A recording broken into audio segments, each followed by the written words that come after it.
오늘 수요 3일 기도회에 오신 여러분들을 환영합니다. 우리 옆에 그리고 뒤에 계신 분들과 이렇게 인사를 나누어 볼까요? 당신은 그리스도의 증인입니다. 요즘 남대문 교회에서 가장 핫한 성경을 꼽으라면 어떤 성경을 꼽으시겠어요? 네, 들리는 것 같은데요. 뭐라고요? 네. 예, 맞습니다. 바로 사도행전입니다. 4월부터 드려지는 모든 예배들이 사도행전을 본문으로 하고 있다는 것 알고 계시죠? 날마다 새벽마다 드리는 새벽 예배, 그리고 수요 3일 기도회, 그리고 주일 예배 모두 사도행전을 읽고 예배드리고 있습니다. 그것뿐만 아니라 남대문 교회 성도라면 누구나 가릴 것 없이 영유아부터 어르신들까지 사도행전 필사에 참여하고 있습니다. 모든 성도들이 마음을 모아 사도행전을 날마다 읽고 따라 쓰고 묵상하고 있는데, 그렇다면 이 사도행전은 누가 썼을까요? 예, 맞습니다. 누가가 썼습니다. 그럼 이 사도행전은 누가가 기록한 편지입니다. 그렇다면 이 편지의 내용은 어떤 것일까요? 사도행전의 내용은 예수님이 부활하시고 승천하신 후 제자들이 사도가 되어 여러 가지 어려움과 핍박에도 불구하고 하나님 나라를 전하며 주님의 몸된 교회를 어떻게 섬겼는지에 대한 기록입니다. 날마다 사도행전 말씀을 가까이 하는 남대문 교회 성도님들께서 성령님이 함께해 주셔서 이 시대의 새로운 사도행전을 써나갈 수 있는 힘을 얻게 해주시기를 바랍니다. 십자가에 달려 죽으시고 부활하신 예수님께서는 바로 하늘로 올라가지 않으시고 40일 동안 이 땅에 계셨습니다. 40일 동안 예수님께서는 제자들에게 나타나기도 하셨고, 또 제자들과 함께 물고기도 구워 드시며 식사도 하셨고, 고린도전서 15장 6절에는 부활하신 예수님께서 500명의 형제들에게 일시에 나타나셨다고 기록되어 있습니다. 예수님께서 부활하지 않으시고 40일간 계신 아주 중요한 이유가 있습니다. 사도행전 1장 3절을 우리 함께 읽어보겠습니다. 시작. 그가 고난 받으신 후에 또한 그들에게 확실한 많은 증거로 친히 살아계심을 나타내사 40일 동안 그들에게 보이시며 하나님 나라의 일을 말씀하시니라. 예수님께서는 40일 동안 계시면서 하나님 나라의 일을 말씀하셨습니다. 하나님 나라의 일은 무엇일까요? 두 가지로 설명할 수 있는데, 첫 번째는 성령을 받는 것입니다. 사도행전 1장 4절 5절을 함께 읽어보도록 하겠습니다. 시작. 사도와 함께 모이사 그들에게 분부하여 이르시되 예루살렘을 떠나지 말고 내게서 들은 바 아버지께서 약속하신 것을 기다리라. 요한은 물로 세례를 베풀었으나 너희는 몇 날이 못되어 성령으로 세례를 받으리라 하셨느니라. 예수님께서는 사도들에게 아버지께서 약속하신 것을 기다려라. 너희는 성령으로 세례를 받을 것이다 라고 말씀하셨습니다. 예수님께서는 인간의 몸을 입고 이 세상에 오셨지만 예수님의 모든 사역이 능력이 있었던 이유는 바로 성령의 기름 부음이 있었기 때문입니다. 마태복음 3장 16절을 제가 읽어드리겠습니다. 예수께서 세례를 받으시고 곧 물에서 올라오실새 하늘이 열리고 하나님의 성령이 비둘기 같이 내려 자기 위에 임하심을 보시더니, 이 말씀은 예수님의 공생애가 시작되는 말씀입니다. 예수님께서 공생애를 시작하실 때 그때부터 성령님이 함께 하셨습니다. 또 예수님이 마귀에게 시험을 받을 때도 성령님을 힘입어 마귀의 시험을 이기셨고 성령의 권능으로 모든 사역을 행하셨습니다. 예수님께서 하나님 나라의 일을 말씀하시면서 가장 먼저 성령을 받으라고 말씀하신 이유는 성령의 인도하심과 도우심이 없다면 우리는 하나님 나라를 전할 수도 없고 하나님 나라에 들어갈 수도 없기 때문입니다. 이와 마찬가지로 교회도 성령님이 함께하지 않는다면 하나님 나라를 전하는 교회로 설 수 없습니다. 그렇기에 성령님이 함께 하시는지가 너무나도 중요한 것입니다.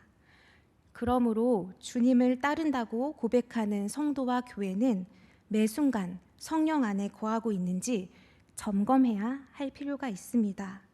내가 성령의 사람으로 가정에서 부모의 역할을 잘 감당하고 있는지, 내가 성령의 사람으로 교회에서 맡은 직분을 잘 감당하고 있는지를 늘 점검해야 합니다.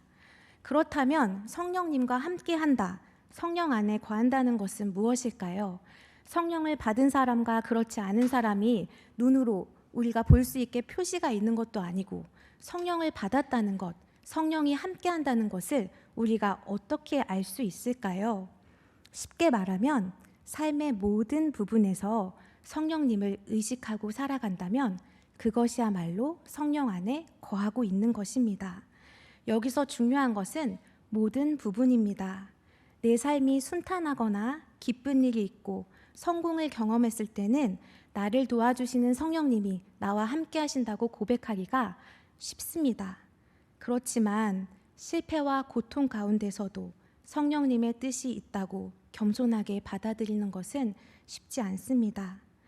성령님과 함께라면 상황과 환경에 상관없이 언제 어디서나 하나님의 나라를 살아갈 수 있다는 것을 믿음으로 고백하는 저와 여러분 되시기를 바랍니다. 성령님이 임하시면 하나님이 주시는 절대적인 평안을 누리게 됩니다. 예수님의 제자들만 봐도 알 수 있습니다. 오순절 성령을 받기 전 제자들의 모습은 어떠했나요? 예수님이 십자가를 지게 되자 몇몇은 예수님을 부인하고 도망쳤습니다. 또 어떤 제자들은 예수님처럼 잡히게 될까 두려움에 떨며 숨어 있었습니다. 그렇지만 오순절 성령을 받은 제자들은 이전과는 다르게 용감하고 담대한 모습으로 주님을 전하게 되었습니다. 사도행전 12장에는 야고보의 순교와 베드로의 감옥에 갇힌 베드로의 이야기가 나옵니다. 야고보가 주님을 전하다가 칼에 찔려 죽게 되었습니다. 그 야고보를 잡았던 사람들이 베드로도 잡아 감옥에 넣었습니다. 일반적으로 감옥에 갇히게 된다면 얼마나 무섭고 떨릴까요?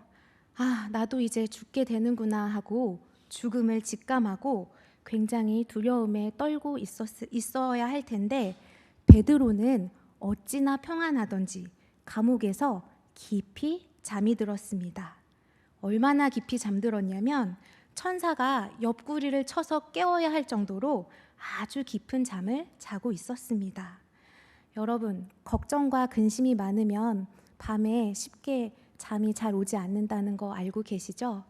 또 잠을 자다가도 깊은 잠을 못 자고 자꾸 깨고, 그래서 굉장히 많은 어려움을 겪게 되기도 합니다. 그래서 많은 사람들이 약의 도움을 받거나 또 낮에 열심히 일을 해서 운동을 해서 깊은 잠을 자기 위해 많은 노력을 하고 있습니다. 베드로는 성령님이 함께 하셔서 감옥에서조차도 평안하게 깊은 잠을 잘 수 있었습니다. 여기 계신 성도님들과 제가 성령님과 늘 동행하며 언제나 어디서나 하나님의 나라를 누리고 하나님이 주시는 평안을 누리는 자가 되기를 소망합니다. 이제 다시 부활하신 예수님께서 40일간 계시며 말씀하신 하나님 나라의 일 중에 두 번째를 말씀드리려고 합니다. 두 번째는 증인이 되는 것입니다. 사도행전 1장 8절을 함께 읽어보겠습니다. 시작. 오직 성령이 너희에게 임하시면 너희가 권능을 받고 예루살렘과 온 유대와 사마리아와 땅끝까지 이르러 내 증인이 되리라. 아멘. 주님께서는 제자들에게 증인이 되라고 말씀하셨습니다. 증인이 되기 위해서는 먼저 성령이 임해야 합니다. 오직 성령의 권능만이 우리가 증인으로 살 수 있게 해주신다는 것입니다. 이 1장 8절을 헬라어 성경으로 살펴보면 증인이 되리라는 주님의 그 말씀은 너희들이 앞으로 주님의 증인이 될 거야 라는 미래형의 예언이면서 너희들은 꼭 주님의 증인이 되어야만 한다라는 명령이기도 합니다. 다시 말씀드리면 성령이 너희에게 임하시면 너희가 성령의 권능으로 주님의 증인이 될 것이고 주님의 증인이 되어야만 한다라는 말씀입니다. 이 증인이라는 용어는 주로 어디서 사용될까요? 법정에서 자주 사용되는 용어입니다. 그런데 증인이 되려면 세 가지 조건이 꼭 충족이 되어야 한다고 합니다. 증인은 반드시 무언가를 보고 들은 것이 있어야 합니다. 그리고 두 번째는 증인이 어떠한 재판에서 불렸을 때는 그 재판에 반드시 응해야 합니다. 내 맘대로 가기 싫다고 안 갈 수가 없습니다. 그리고 증인은 반드시 진실만을 말해야 합니다. 거짓말을 할 경우에는 위증죄로 처벌을 받게 됩니다. 주님께서는 제자들에게 증인이 되라고 말씀하셨습니다. 제자들은 십자가에 달려 죽으시고 다시 살아나신 예수님을 만나고 보고 들었습니다. 그리고 부활하신 예수님의 증인이 되었습니다. 여러 가지 어려움과 환난 속에서도 끝까지 믿음을 잃지 않고 오직 예수만을 증거하며 주님의 몸된 교회를 세워나갔습니다. 지금 여기 앉아 계신 여러분들도 우리 주님께서 여러분들 한 사람 한 사람을 주님의 증인으로 부르셨습니다. 그리고 땅 끝까지 이르러 내 증인이 되라고 명령하셨습니다. 주님께서 승천하시기 전 마지막 명령인 땅 끝까지 이르러 내 증인이 되라는 이 말씀을 기억하며 우리는 주님의 명령에 순종하여 주님의 증인된 삶을 살아가야 합니다. 여기서 우리가 땅끝이라는 그 말을 들으면 저 먼 아프리카나 지구 끝에 있는 어느 공간만을 뜻하는 것이 아닙니다. 이 말씀은 우리가 서 있는 이곳, 지금 여기 삶의 현장에서부터 증인된 삶을 시작하라는 말씀입니다. 나의 가정에서 매일 마주하는 가족들에게 주님의 사랑을 나타내고 있으신가요? 우리 가정이 성령님께서 주시는 평안한 가운데 거하고 있나요? 또 부부 사이의 관계에서 혹은 부모 자녀의 관계 속에서 예수 그리스도께서 말씀하신 사랑이 흐르고 있나요? 우리가 주고받는 말이나 행동에서 그리스도의 성품이 나타나고 있나요? 나의 직장에서 내 주변의 사람들에게 주님의 사랑을 나타내면서 증인의 삶을 살아가고 있으신가요? 우리를 죽기까지 사랑하신 예수님을 본받아 우리도 우리 곁에 있는 사람들에게 주님을 나타내며 살아가는 것이 바로 증인된 삶입니다. 예배를 드리고 성경 필사를 하면서 또 찬양과 기도 시간을 통해 성령님의 인도하심을 경험하고 주님께서 다시 오시는 그날까지 그리스도의 증인으로 살아가며 예수님을 증거하는 기쁨을 충만하게 누리시는 성도님들 되시기를 소망합니다. 말씀을 마무리 짓겠습니다. 예수님께서 부활 후 승천하시기 전 제자들에게 말씀하신 하나님의 일은 성령을 힘입어 주님을 증언하는 삶을 살아가라는 것입니다. 우리의 노력과 의지만으로는 그리스도의 증인이 될 수 없습니다. 오직 성령의 도우심으로 인하여 우리는 그리스도의 참된 증인이 될 수 있습니다. 예배와 말씀 묵상, 기도와 찬양, 성경 필사를 통해서 날마다 성령의 인도하심 가운데 거하며 우리의 삶의 현장에서 주님의 사랑을 나타내고 주님의 말씀을 따르며 살아가는 복된 인생 되는 여러분 되시기를 간절히 소망합니다.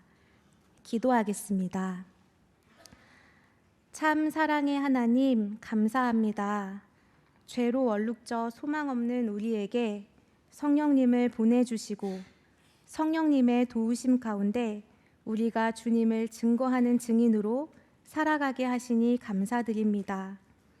우리의 허물을 덮어주시고 우리의 연약함을 긍휼히 여기시며 우리의 부족함을 채워주시는 성령님을 의지하여 이 세상 가운데 주님을 증거하며 살아가기를 간절히 소망합니다. 우리가 주님으로부터 듣고 본 것을 삶으로 증언하며 주님께서 보여주신 사랑을 전하며 살아가게 도와주시옵소서. 날마다 성령의 빛으로 인도해 주셔서 주님을 삶으로 증거하는 기쁨을 누리게 하여 주시옵소서. 이 모든 말씀 예수님의 이름으로 기도드립니다. 아멘.